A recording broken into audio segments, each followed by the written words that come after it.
In nadaljujemo s tretjo točko in sicer tretja točka, v njej bo pa sodelovala doktorica Ana Popović iz Beogradske Politehnike, Akademije za uporabne tehnične študije iz Srbije. In Anja, kar tebi predajam besedo in zaslon. Mogoče samo na kratko bi vam želela današnjo gostjo še predstaviti. Zelo sem vesela, drago mi je, Ana, da gostimo med nami kolegico dr. Ano Popović, ki sem jo spoznala prav tako, kot je tale projekt preko Erasmus Plus programa, in sicer učne mobilnosti posameznikov v visokošolskem prostoru. Dr. Popovićeva je pri nas na Visoki šoli za varstvo okolja, mislim, prejšnji mesec oziroma v marcu gostovala in delila svoje izkušnje na področju varstva okolja tudi z našimi študenti. In takrat v bistvu sva tekom pogovora odkrili, da je svojo raziskovalno pot, torej svoje raziskovanje v okviru doktorske dizertacije usmerila predvsem v možnosti recikliranja sintetičnih polimerov. In zato sem jo prosila, da mogoče nekaj svojih izkušenj, ki jih je ona pridobila tekom raziskovanja, deli tudi z nami. Tako da Ana sicer je doktorica in pa višja predavateljica na Akademiji za uporabne tehnične študije Beograd na oddelku za okoljevarstveni inženiring enote Beogradske Politehnike. Predava tudi in poučuje pri predmetih okoljska tveganja, onesnaževanje in varstvo okolja ter industrijska ekologija. Ana je doktorirala iz okoljskega inženirstva na Univerzi v Beogradu, Fakulteti za tehnologijo in metalurgijo. Magistrirala pa je iz okoljskega in družbenega trajnostnega upravljanja na Frankfurtski šoli za finance in management. Ana že 20 let deluje na področju okolja, od tega tudi 15 let v Srbskem uradu regionalnega centra za okolje za srednjo in vzhodno Evropo. Sodeluje tudi na številnih mednarodnih in nacionalnih projektih na širšem področju okolja. Tako da, Ana, predajam ti besedo. So the floor is yours. Hvala lepo, Anja. Hvala lepo za uvod, za lep uvod. Lepo pozdravljeni svi. Ne govorim dobro slovensko, zato bom moral preiti na angliščino. Ovo sam vežbala. I practice this. Hvala još jednom puno. Thank you very much. I will try to say this was Priložnosti in izzivi na področju recikliranja sintetičnih polimerov. I'm so sorry that I need to speak in Serbian. I would love to continue in Slovenian. So basically, when I talked to Anja, I tried to make this presentation as not too technical, but more about like introduction of the topic and the challenges and stuff. So I just, first, before I start, I don't want to talk about where I come from or about me. Thank you, Anja, for such a long introduction. Thank you. I didn't expect it that detailed. So anyhow, let's go back to basics, let's say. I just wanted to say that this unsustainable future that is happening to us is really, how to say, terrible. I mean, terrible in terms of using resources and all this globalization taking place and all these things that are so much available to us that we all, the people intend to misuse it somehow, which also, when we come to plastics, we will talk more about it, but just wanted to show how quick and vast we are growing, and the technological development is growing, and the globalization is there. So this is basically like the small intro.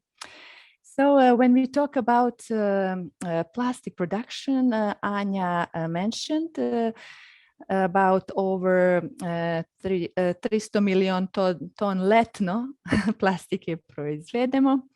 So this is where you can see how much it actually increases from the 50s to 2015. That's this graph, but it's really, really significantly increased. So we are talking about over 350 million tons of plastic. So it's really, really, really high production. We use it everywhere, and we really need to figure out to really improve the current situation when it comes to waste and end of use part, of course. So this is just, I wanted to show you that this projection shows where we will go and what will happen by 2030. This is the projection. It's not it's based on, I guess, facts and the plans of the various producers. So we might even for 40% more increase the plastic production by 2030, which is not so far. So this is the projection, but still, I guess the source is relevant is this WWF, World Wildlife Fund. So we really need, I just wanted to show this in the beginning, to really consider much better actions in terms of waste recycling and plastic recycling and so on. And I think this Econil and Tina's presentation was really amazing, and I will discuss in more details when we come to certain challenges and points where they are really good and what is the problem also maybe for the rest. But there is a need for stepping up the game. So I just wanted to emphasize that this single use and throwaway planet that we sometimes can say that we are living in, sometimes really misuse things that we produce and that are available to us. So we mentioned this global annual production and consumption steadily increasing. You saw 40% further increase until 2030. So we find plastics everywhere in packaging, textiles, hardware, consumer products everywhere. Why? Because synthetic polymers are such, they are really low cost and offer really solid performance when you look at how they are made and what they can do. So basically they're low density, they're light, they're durable, they have good processing capabilities, they have good corrosion resistance. So that's why they're in so much use, let's say. And because of the low cost, it's too much available, let's say. So what we do as people, we tend to use too many maybe plastic packagings, and many of it we eventually discard only after one use. So that's the single use issues and all these new legal arrangements to somehow stop this negative trend.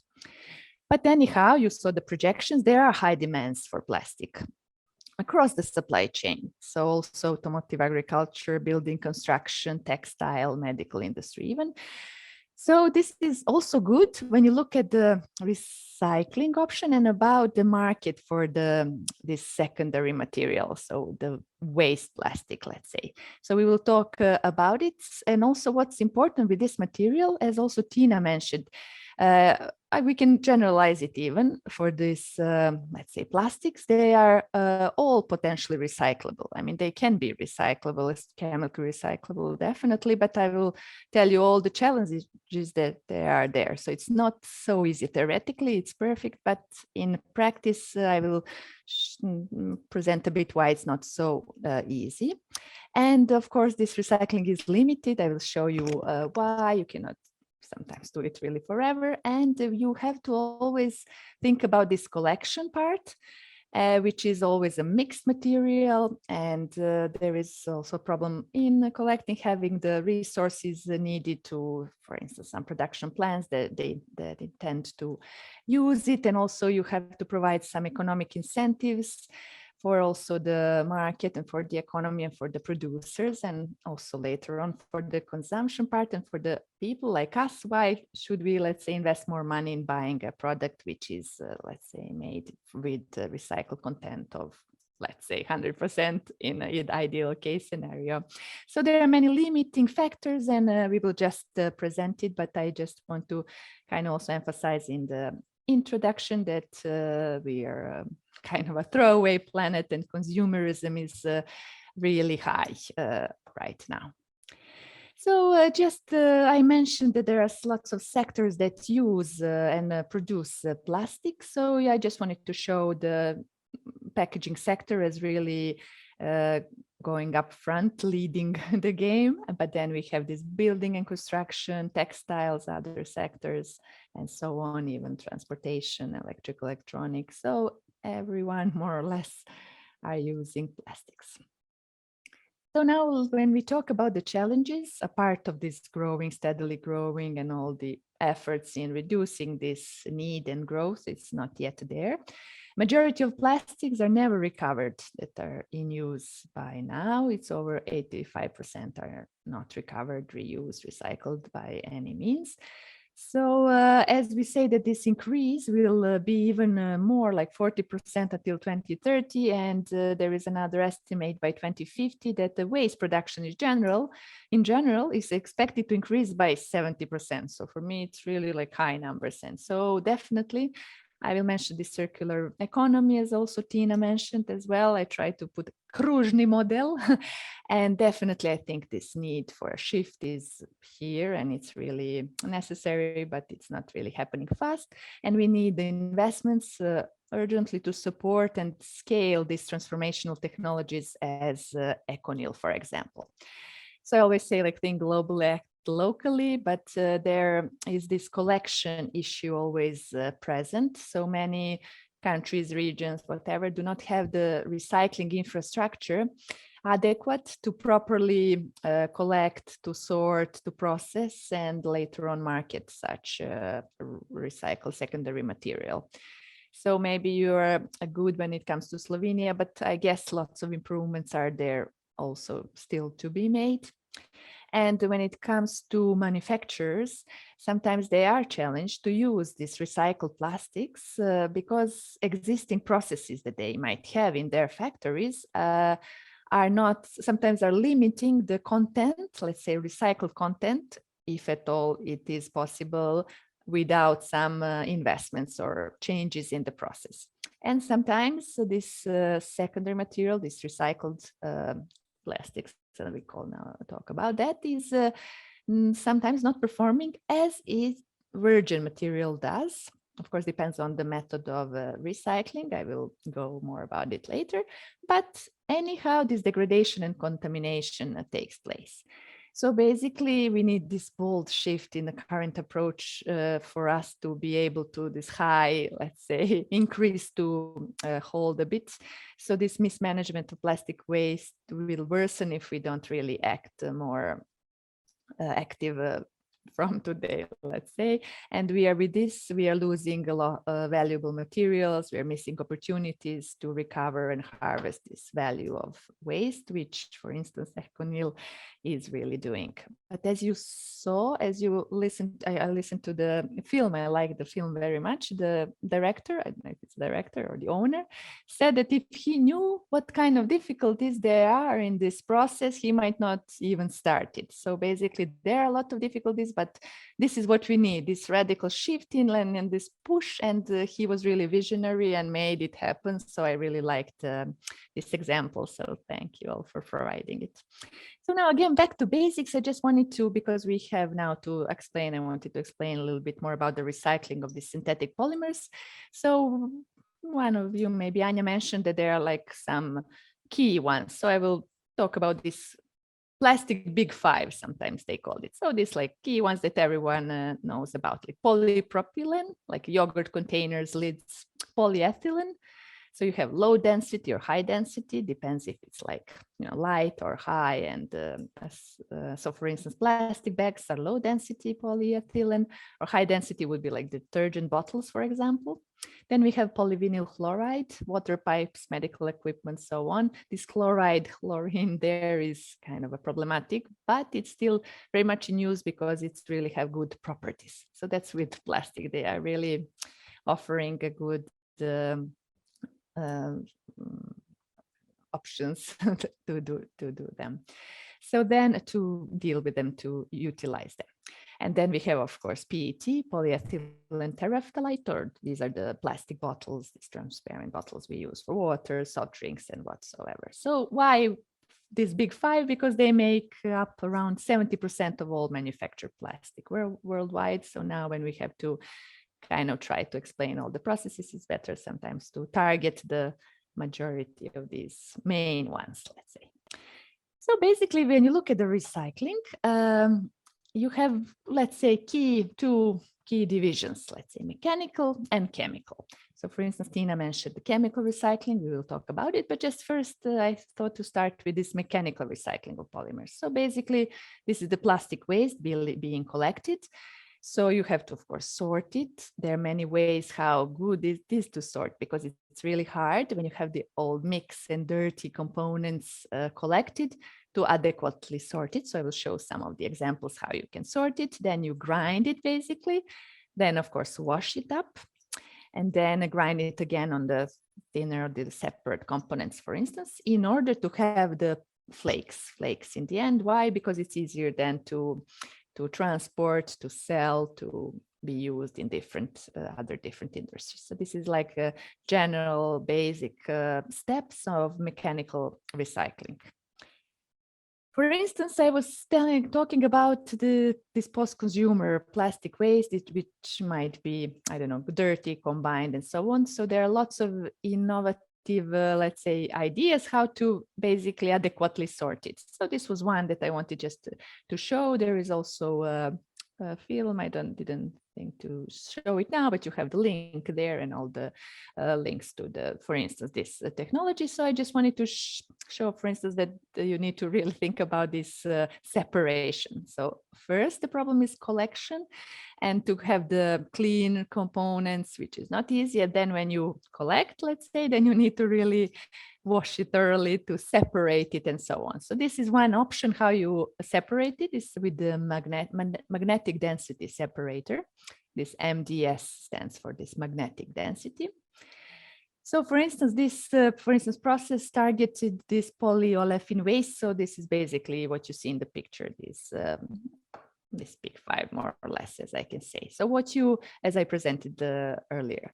So basically, after this shredding part, if you remember, and this cutting and mixing, here there is some prototype that they thought of. There are ferrous liquid and a magnet placed above it. And because there is some waste, I don't know, air stream inside and this magnet, then somehow they made this kind of innovation so that on the different, let's say, places, the different materials are positioned. So for them, it's then easier with this floating at different locations, as they mentioned, to be able to easier separate.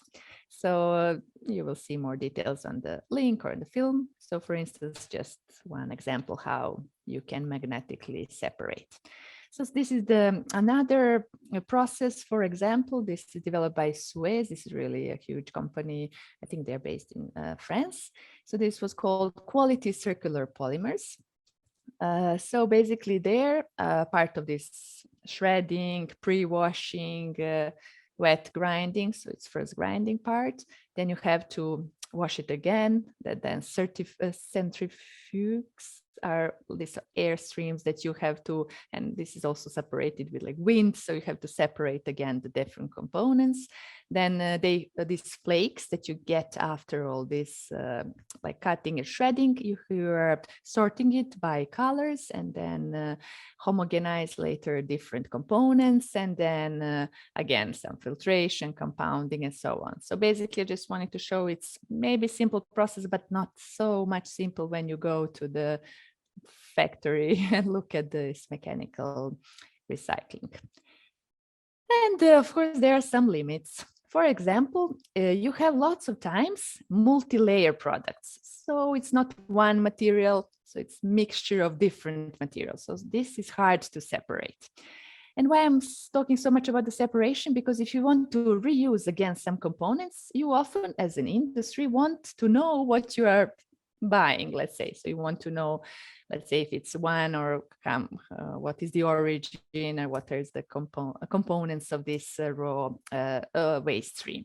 So that's why always you need to sort it as best as possible so you can better sell it with a higher price. So then this discoloration of plastic sometimes takes place because you have always a mixture of different colors, and in the end you can very hard sometimes get something, let's say, transparent again.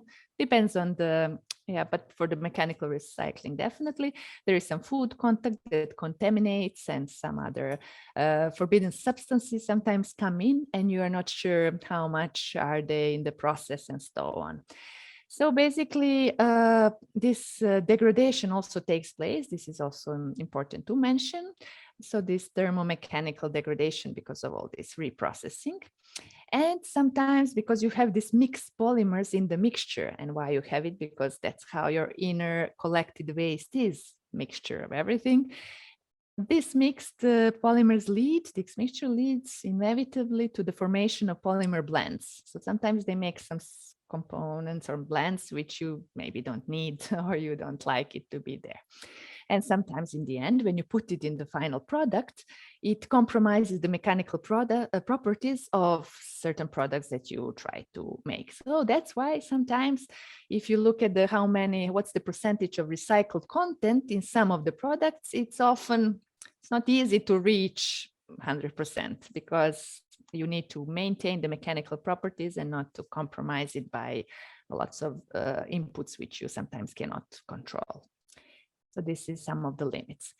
And I just wanted to show there are many examples of creativity innovation. I will show some other pictures later, but we are here having some students, I hope, and then they can look at some good examples. For instance, here there are young people. They made a startup. So what they did a 3D printing, and now basically they managed to find a way to use some of the recycled plastics to put it back, let's say, in this kind of a material that you do a 3D printing from. And then somehow they did a lot of, let's say, investigations and stuff and made it without sacrificing the final quality. So this is what I was mentioning. They had to figure out the mixture, let's say, and the content in order to get the quality result in the end. So these are young people and they made it happen. So I thought, why not give this example? So they are founders of this startup. And that was like mechanical recycling. Now we have chemical recycling of polymers. For instance, ECONYL is doing a chemical recycling of nylon, for instance. So basically, there was mentioned the monomers and stuff. So this is basically chemical recycling, means chemical degradation of polymers. So there are lots of monomers connected in the chains. So basically with the chemicals, you degrade it and make it produce again these monomers or other basic chemicals.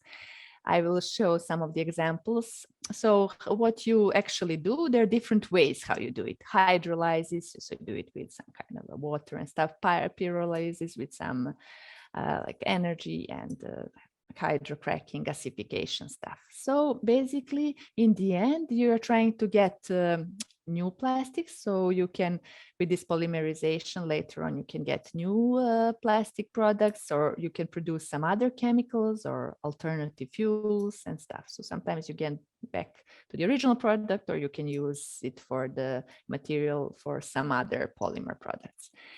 The thing with polymers is that you can, let's say, interfere, they're synthetical, so you can, in laboratory, let's say, you can interfere with their composition and make it, let's say, better or stronger or harder, or with combining with some other polymers. For example, I will explain some of the, I will provide some examples. But there are challenges to this chemical recycling as well. So often it's high investments needed, because you have to first, collect it again, but then purify it, clear, and then use lots of like virgin materials, or I don't know, alcohols or whatever different things that you're using to make it, let's say, work. And then high energy consumption is often needed for all this chemical processes, let's say. So often high input levels are there, and sometimes only large plants economically can be viable. But theoretically, everything is really perfect, but sometimes you need to make this economical, let's say, structure to build it. So basically, these are some of the challenges. So even someone from some, I was giving lots of examples from the producers in this plastic field. So for instance, one CEO of Carbio says the plastic is still fantastic, but end of life, this kind of end of the day, end of life of plastics has not been thought through enough. So basically we need to figure out what to do in the end. So these are one of the examples as well. So what are some other company? I was trying to provide lots of examples. So this is Pyrowave, testing how microwaves are used to break down polystyrene, for instance, into styrene. So one example of a chemical recycling. So basically this is, I just wanted to explain what can be chemical recycling. One of these is depolymerization, this decomposition. So that's what we were talking about previously, breaking molecular bonds to recover monomers. But also there is some, I don't know, purification methods. That's when you're dissolving plastics in solvents, and then you're, let's say, purifying it that way, like cleaning up some remains that you don't need. And then there is a conversion again, this thermal depolymerization and cracking. This we were mentioning on the last slide, pyrolysis, gasification, and then breaking some additional molecular bonds in order to make a conversion from one waste product to another. So this is another example. What we did on my faculty, I did a PhD on different things in the end, but we try to make as many good materials, useful materials from waste streams. So lots of waste streams we used and tested to make some new materials. So from PET, we were making through some chemical recycling with some certain alcohols that we tried testing it and making plasticizers. So basically, I don't want to talk too much about the chemistry and stuff, but why plasticizers? When you put it in some kind of composite, like some material made of various other materials. So in order to make it more processable, you need to add plasticizers to make it more easy to for manipulation, for making certain products and stuff. So we made these plasticizers out of waste PET, for example. Then, and I try to here make this kind of a comparison to building blocks. So basically polymers are made of many, let's say, things, and then with different chemical recycling, you can modify their how they look, what they can do and stuff. So then we try to make thermoplastic composites from waste. And here what we did, we used the recycled, or sometimes also percentage of virgin plastic often needed. What Tina also mentioned, it's not always easy to have only recycled 100%. Yes, in the lab, but in a real life, sometimes it's not, there are challenges. So basically we tried to use recycled polymers. We tested the many, like from PVC, PET and stuff. We added waste wood. So it was from the waste streams from the wood factory. So then we have this sawdust and wood flour that is anyway being discarded.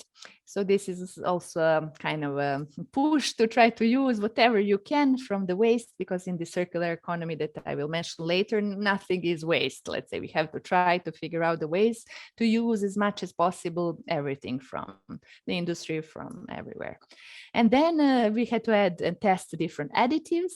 And then these are some examples. So again, some kind of an industry that they are making this, you see, this is kind of a wood, but basically it's it's composite made of a plastic and this waste wood and lots of additives. And in the end, it can look like artificial, let's say, plastic. In the end, these are some flooring tiles that I provided here as an example, and we tried to build it also in our lab.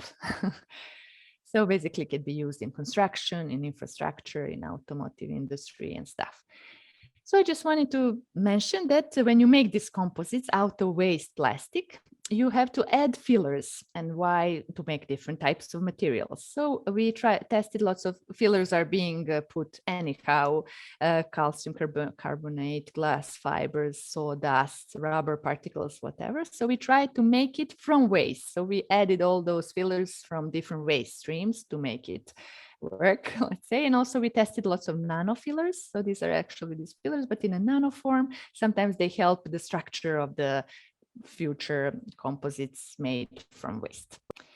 And I wanted to mention, and also I think Tina mentioned in her presentation as well, and Anya, I'm sure now or earlier for sure, this linear to circular economy is having now this kind of a peak in the media and everywhere. We really, I think, need to do it.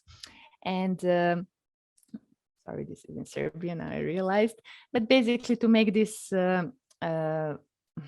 let's say a circle. But I'm saying this recycling in the sense is very important, but we cannot only rely on that. This cannot solve us, give us this kind of a full circle. So I will maybe explain why. And also, I want to show you a little bit more details about the circularity and about the technologies that exist now, that they can repurpose plastic waste into valuable materials. We have this mechanical recycling that we were mentioning, and then we have this purification we were mentioning, decomposition, if you remember these monomers and everything, this is here as well. And in the end, this conversion with lots of energy, let's say, use. So here in this, I also provided the link also about this report. It says that there is a clear momentum now for adopting and scaling up all these methods. So everything exists, but it's really not in this form as we need it to be in order to make this, let's say, circularity happening. I just wanted to show here this big five, let's say, PET, polystyrene, polyethylene, these that we're mentioning in the previous slides. So basically here you can see the technological types that you can use on each of these materials. And here on the right-hand side, you can see what you can get as products from it. So from monomers to other polymers, liquid diesel or oil, naphtha, and different products from, let's say, waste streams by these technology types that we're mentioning. And in this report, if somebody is interested, they even provided a number of different industries that are actually doing it now. So but it's not, let's say, enough, but still there is, of course, lots of things happening. So this is also a good thing. It's not theoretical approach, so it is happening. So you have polypropylene, mixed plastics, electronics, and then there's these types of like thermal conversion, purification, chemical decomposition, or thermal decomposition that you can use and to get some outputs that can be used further on in the industry, in other industries, or for monomers or some other raw materials for different products. So basically, not to talk only about the technological aspects and all these challenges and stuff. And I wanted just to emphasize the social benefit component also, because they say with new jobs, you can even have 40% more jobs than with the jobs of disposing plastic in the, I don't know, burning it or in the landfills and stuff. And then, of course, this push is also pushing somehow the companies to innovate, to invest a bit in this field. So we have a new business culture creation with the push for like circularity and to have our environment protected as much as possible. And then better living conditions are also social benefits. And now I was mentioning educational sector because that's where we are maybe today.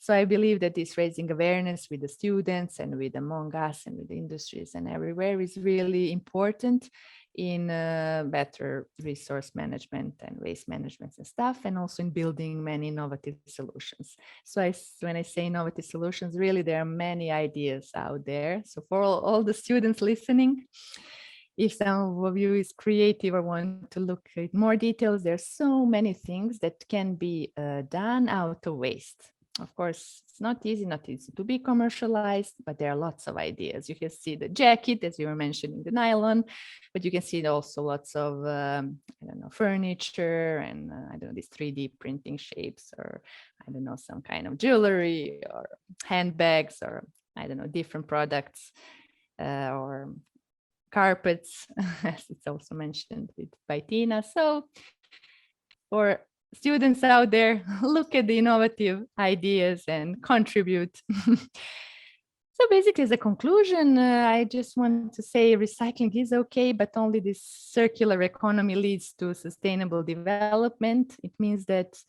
materials can be recycled, of course, and I hope it will be in more, but also we have to rethink current models and also look about the design as much as possible. So the design products to be as much as possible in the life cycle, in the let's say in the living phase, not the end of life phase. So we need to kind of figure out, and if it's made from different materials, how to be more simple so it's easy to recycle, or how reuse or repurpose. So these challenges that I was mentioning in recycling are due to degradation or contamination of the streams. And this recycling infrastructure is sometimes not profitable enough or not properly developed enough to collect, process, and let's say collect all the possible wastes. And of course, lots of things need to be done on different scales, and lots of investments are needed by the governments, by the investors, industry. And here sometimes we often say this transformational technologies if possible, so something to be more later on easier to work with it and to make it circular, not only deal with end of pipe solutions, so something that is existing now to try to put it back in the system, but also think ahead. And that's why this collaboration is needed as well. The director of Econil mentioned also without the collaboration, he would not succeed in such a good example that he provided. So basically, this is very much needed also for the markets, because you can make a great recycling plant, for instance, but if you don't have the market to sell it or someone that needs this product, it's also, let's say, needed in order for everyone to stay afloat and to be alive in this nowadays, right? So I was mentioning that this recycling is not solely a solution, but of course it needs to be done as much as possible. But this rethinking of current models is needed in terms of all the benefits, social, economic, environmental, that we will hopefully gain with it. And I just wanted to say for all the young people maybe here behind the screens, plastic is the integral part of our daily life. It's true, it makes so many things easier, but we have to, each of us can also play a role, not only to rely on the governments or industries or someone else to solve the problem for us, but we need to work on refusing sometimes or reducing use of plastic bags, bottles, packaging, and all these plastic materials, because we are now focused on plastic, but it goes for everything else, right? And contribute to recycling, but also reuse, and all these innovative ways how not to create waste, right? And I think all this raising awareness is good, and I think it has to be done in continuation and even more.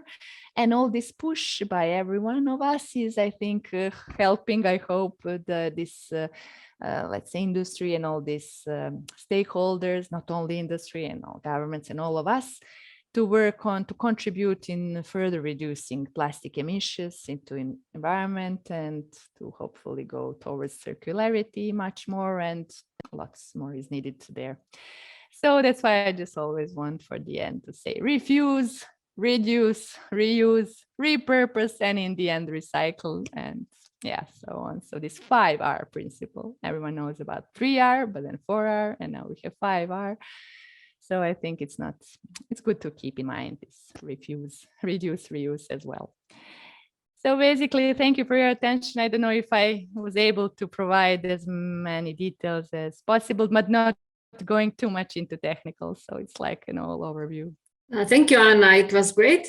It was very in general. So I think it was okay. Now I will switch to Slovene. Okay, if you don't mind. Okay. Tako da jaz sem se Ani zahvala za njeno predstavitev, bi pa mogoče vas vseeno vprašala mogoče kakšno vprašanje. Ana nam je predstavila te možnosti mehanske in pa kemijske reciklaže polimernih materialov.